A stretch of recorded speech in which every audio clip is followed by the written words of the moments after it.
Peace. Thanks for tapping into MontrealHipHop.info, your local one-stop shop for all Montreal hip-hop news. I'm your host, Lex Luthah, hitting you with the first ever Local Vocal 514 podcast, where we feature not only rappers, but anything hip-hop related in the Montreal region.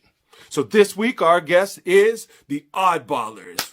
And the ODDBALLERS is Willie Skandalz, ICO 94, Digital Fire, and Showbiz 514. Now, they got a show coming up on the 23rd, this Sunday. They're opening for Sky Zoo at the Belmont, which we will also be there covering. So I put together 4 questions on the fly just to see where their minds are at before the show on Sunday, right? So the first question goes out to Showbiz 514. How do you guys prepare for performances with the group? Is there a specific ritual or practices you guys follow to get in the zone?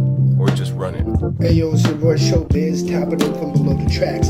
Shout out my dudes at Montreal Hip Hop Info. So yo, I'm not gonna lie, I'm the type of person that when it comes to rehearsals, when it comes to practice, I go intense every single time. So teaming up with a couple of other artists that do things a little differently, there's definitely a learning curve that happens. And finding an even balance for everybody involved is always very, very important. It's also great to have the insight to see how other artists rehearse and get ready for shows. So in that sense, I'm very happy to be a part of the ODDBALLERS so that I can get that experience. However, like I said, for me, I'm usually an overly intense guy when it comes to rehearsals and practice. I have a rehearsals coach that is literally on me being like, no, you messed up, you gotta start over, because I'm a strong believer in practice doesn't make perfect. I know everybody thinks that it does, but you practice until you don't get it wrong. This way, when you're under pressure, you already have that belief in yourself that you know what you're doing, and then you just have to execute. So the more you know it, the more you're familiar with your lyrics and your content, the easier it becomes, and you're rarely going to make some of the mistakes that some people make when they're like, oh, practice makes perfect, I nailed my verse. Yes, but did you nail your verse when things go wrong? And there's a huge crowd, 600-700 people, all screaming, all having a good time. When you practice until you don't get it wrong, none of that will affect your performance. For real, that's true, man, because you never know when shit might pop off, you know what I mean? Bottles might start flying in the club, you gotta be able to duck and spit, man, and keep on point, you know what I mean? So definitely, I hear what you mean. So the next question is for Digital Fire. How do you think social media has helped you connect with your fan base? Do you think it's changed the way that you approach your group's image, or? So social media has helped us connect with our fan base across Canada, mostly here in Quebec, but we have fans in Ontario, Nova Scotia, PEI, Saskatchewan, and Alberta as of recently.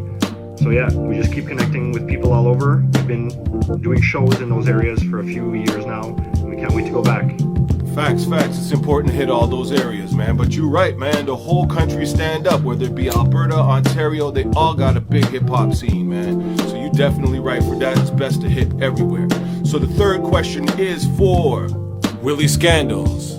Do you ever experiment with different genres or sounds while making beats? How do you keep your production fresh and innovative? Personally, I don't make beats. Like, I don't touch buttons and make beats.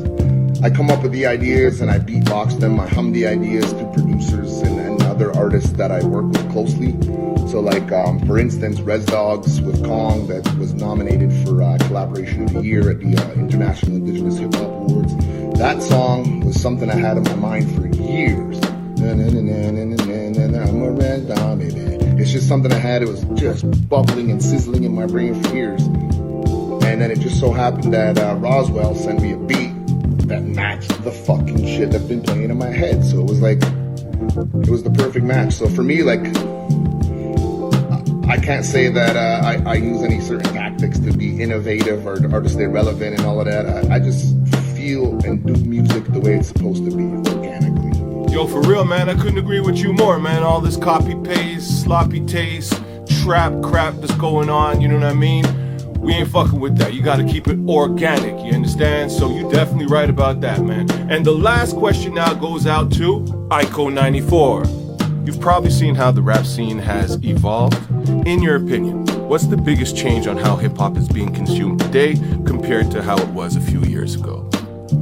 Well, the biggest change for hip-hop and rap music that hasn't been around for that long, the biggest thing to me is the growth, like in rappers, in more platforms, more globally, it's being more explored.